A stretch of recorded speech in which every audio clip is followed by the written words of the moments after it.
So humility is the next mindset that I wanted to chat about. And this is actually one that you've brought up in a couple of our conversations. Yeah. And it may be, I feel, the hardest one, at least for me, or for many people. And for me, it shows up when it shows up when my first ideas don't land. I shouldn't say it's the hardest one Oh, because I embrace humility. I feel like I don't like the saying of the fail fast, but perhaps that's the way people would describe it. I love prototyping. I love iterating. I feel that yeah.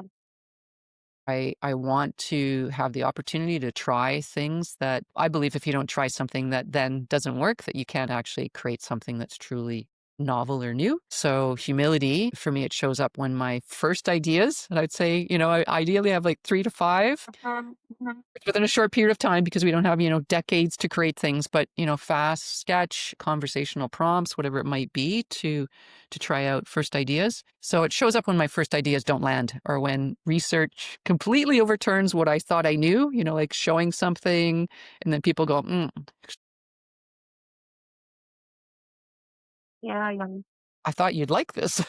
So it kind of reiterates the reasons and, when you're talking through how you would observe and have conversations like as soon as possible within a design process or, in Mhm. a product concept ideation, nothing has to exist. So I start having conversations about what people Yeah.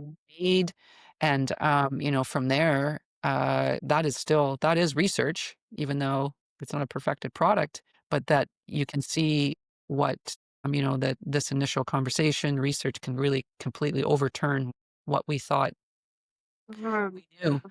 So I have learned to lean into, ambiguity, into discomfort and let that reshape my work. And Test, I've witnessed a lot of what you've described. The way you work, it's very iterative and very immersive. And I remember you walking around with lots of objects on you because you're trying to, perfect things and have people try things out. So, especially the work you did with the Science Center as well, too. Mhm. I don't know. I think we talked about this for the second podcast, and for me, going back to school was very humbling. Like it Mm. was. I think I went back. I led teams at this big company, blah blah blah, and and then you get back into a student position, and there's certain things that you've experienced in the real world. Now they're being talked about at a very intangible academic level, and you're like, "But I live this. Like, why won't you listen to me?" And whatever. So that was my most recent mind shifting example of being in a space where I was very humble, right? I remember having, tips with professors, and one professor said to me, "You do realize there's like a theory for the thing that you're talking about that, when you as a researcher enter academia, you have to think of the scaffolding on whose backs are you building things, right? You're not the first." And Mm. so that was something that seeped in, I think, relatively slowly for me, realizing that I wasn't the first one to do it. And maybe somebody was not a designer researcher exercising and animating the thing. Maybe they were theorists, but they'd already talked about the thing, but Mm.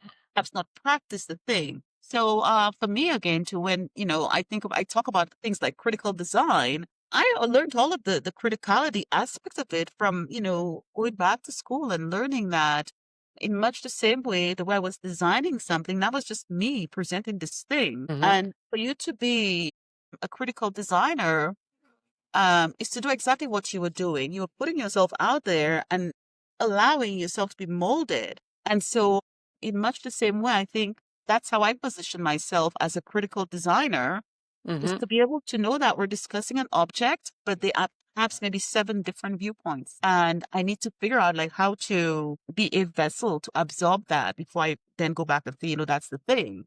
Mhm. Because as designers, design researchers, we're just vessels and medium to take ideas and mold them into things.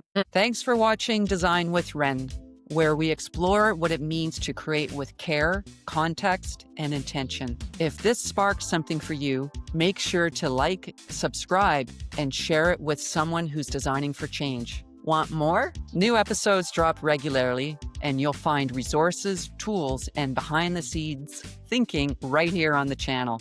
Keep designing with purpose, and I'll see you in the next one.